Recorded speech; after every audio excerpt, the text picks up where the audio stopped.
So for old time's sake, I figured I'd put the suit on again to make a video.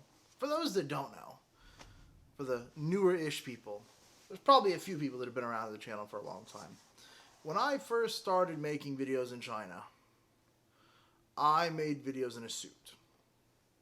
Not because I thought it was cool, not because it was cold outside, but because I was one of the people that actually didn't teach English in China. That being said, eventually I ended up teaching English in China. Sure, always happens. But I figured that because today this video is about finance and about China, that I would take a little bit of time to explain me and what's going on in China. For one, for those that don't know, I work for a financial consulting company. That's what I do, professional, every day in my life. In China, for those that haven't heard, there has been a certain amount of time for Chinese companies to either catch up with regulations, to conform to the way of the stock market here in America, or to be delisted. So, again, something that I'm talking about from personal, professional experience is when a company goes on the stock market, for those that don't know, you have to be audited. A company at a Big Four firm, whatever, will come in, audit your books. They will get you compliant with, the regulations that will be wherever you need to be regulated at, be for U.S. markets or Hong Kong market, whatever that may be. And then they get you on the market. But first they have to make sure that you're within regulation. Well, one of the mistakes that was made was that here in America, understand this, that because of the laws of China, you're not allowed as an American, as a foreigner, to buy stocks of Chinese companies. Now, hold on for a second. Yes, I know. You can buy NIO, Alibaba, JD.com, these companies, right? You can buy them on U.S. stock exchanges. But there's something to understand here. You're not buying that company's stock. You're buying a company that is owned by the company in China. You're buying their stock.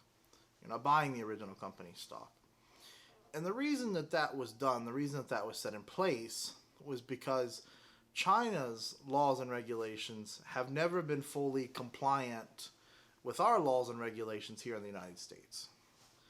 So we wanted to get the Alibabas, we wanted to get the Jingdong, we wanted to get these companies onto our markets and scoot the regulation, which in my opinion is a terrible mistake. And then here recently, they have told companies that by 2024, if they want to stay on our markets, which of course they do because it gives them billions and billions of dollars in funding, then they have to allow the same auditing practices to apply to them that apply to our companies here in the United States. China has a problem with that. And the reason that they have a problem with that is because China, as a political system, is more involved with their companies financially than America, than the rest of the world. You see, the communist government always has their hands in the pie somewhere. Even for these companies that are supposed to be completely public and owned by people or whatever, they're still controlled by the government somehow. There's still government ownership. It's secretly there. They're still paying something along those lines.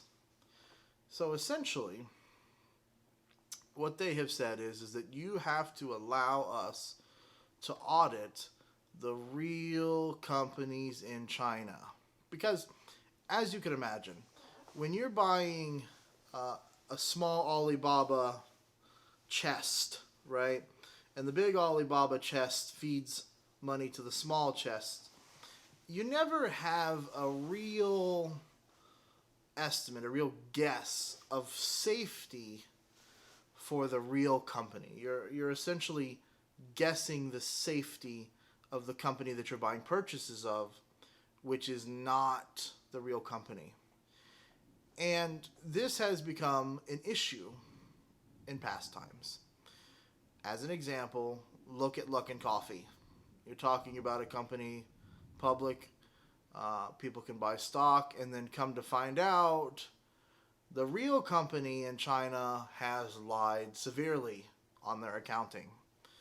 That they don't have as much money on hand, as much cash on hand as they claim, that their revenue is smaller than they claim, that their operating expenses are different than they claim, that they have less physical stores than they claim, that their profit margin is less than they claim, and all falls down.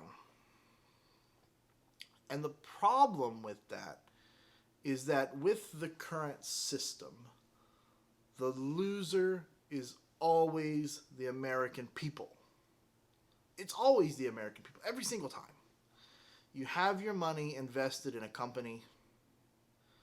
That company shits the bed, and now you're left with some stock that is essentially worthless.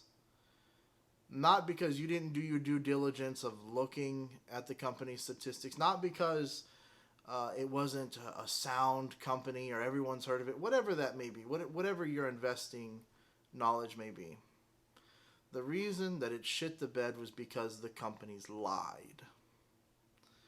And it's much harder to lie about these things when it's something that's in America that's done internally, and people can randomly walk into your building and say, hey, show us the books.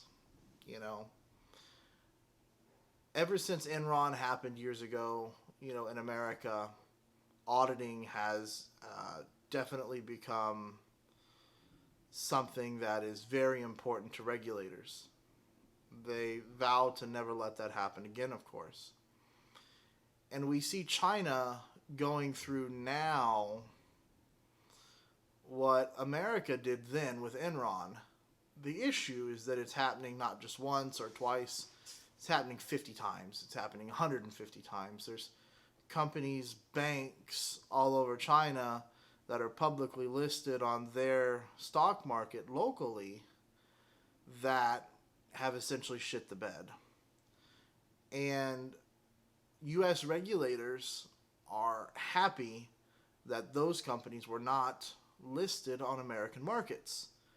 And they're doing everything they can to make sure that those companies that are lying, that are cheating, that are stealing, that are secretly conducting business with the CCP, the Chinese government, do not land on our markets. And if they are on our markets, that they will be removed. That is the gist of it. Like, comment, subscribe. Perhaps I will make a financial video, maybe a weekly thing. I don't know. We'll have to see.